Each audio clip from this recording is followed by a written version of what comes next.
Come on, Matt. Step up your beer game up. There are some great beers brewed in the great state of Texas.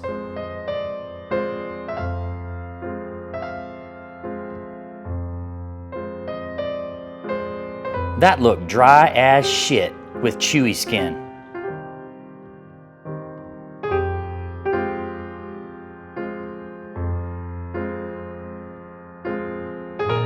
Except for the brisket, these are just bacon-wrapped jalapeno poppers. Everyone does these. You Texans think you invented everything. Oh my God, an electric grill? Nah, not a man.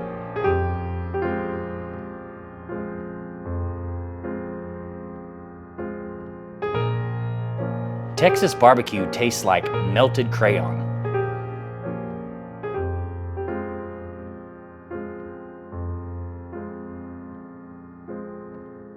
So you made a rub called Texas Sugar that is less sweet than your other rubs?